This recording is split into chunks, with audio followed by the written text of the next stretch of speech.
శుభమస్తు. శ్రీరామ జయం. గురవే సర్వలోకానాం భిషజే భవరోగిణాం నిధయే సర్వ విద్యానాం దక్షిణామూర్తయే నమః. చిన్నారి బాలబాలికలకు చదువు బాగా రావాలి అంటే ఏం చేయాలి? చదువు వేరు, జ్ఞానం వేరు. జ్ఞాపక శక్తి వేరు. స్వయంగా ఆలోచనలు చేసి బుద్ధి నైపుణ్యంతో విషయాలను ఆకలింపు చేసుకొని ప్రవర్తించడం వేరు. ఈ ప్రవర్తనకు సర్వాంగీణమైనటువంటి ప్రవర్తన అని పేరు.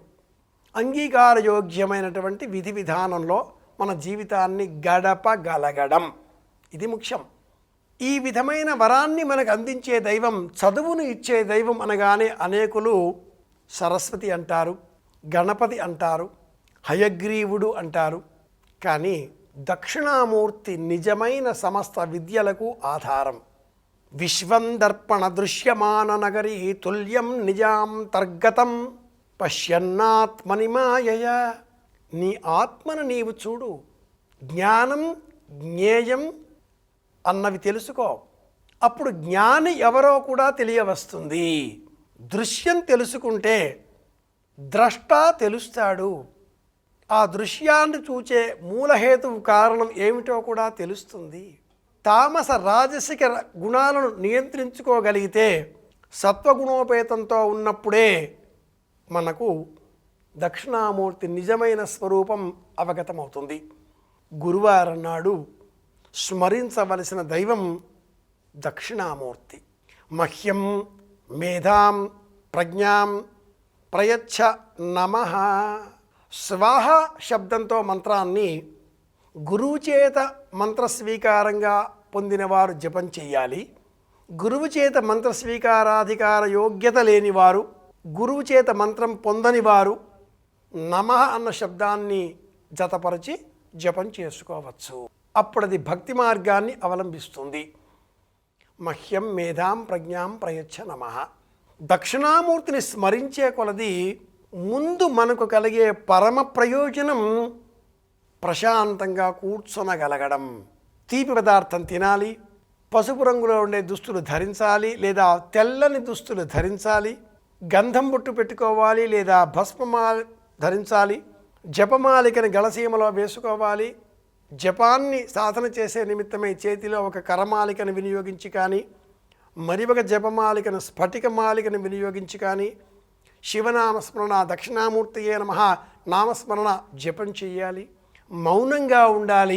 ఈ చిట్ట చివరిది అతి గొప్ప నియమం. దక్షిణామూర్తిని పూజించేవారు సమస్త మంత్రాలకు మంత్రరాజం దక్షిణామూర్తి మూలమంత్రం. సమస్తానికి ఆమ్నాయ మందారానికి మూలం దక్షిణామ్నాయ మహామంత్రం దక్షిణామూర్తి మంత్రం. దక్షిణామూర్తి లేకుండా ఏ మంత్రము ఎవరూ సాధించుకోలేరు. ఏ మంత్రానుష్ఠానం చేసినా ప్రయోజనం ఉండదు, నిష్ప్రయోజనం. దక్షిణామూర్తి ప్రధానం.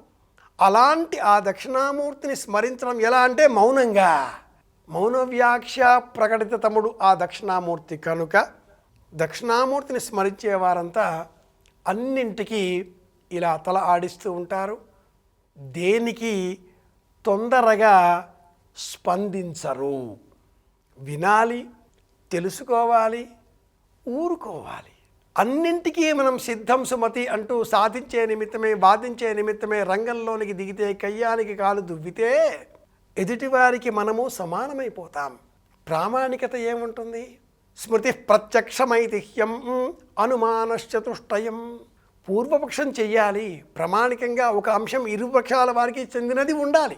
ఆమోదయోగ్యంగా ఉండే సమయంలోనే మనం ఉదాహరణలుగా విషయాలు చెబితే ప్రయోజనకరంగా ఉంటుంది. కానీ అహేతుకంగా అనవసరంగా చెప్పిన ఎడల అవహేళనల పాలు కావలసి వస్తుంది అని బోధించే ఒకే ఒక్క దైవం దక్షిణామూర్తి. దక్షిణామూర్తి మూలమంత్రాన్ని అనుష్ఠానం చేసేవారు సదా చిరునవ్వులు చిందిస్తూ ఉంటారు.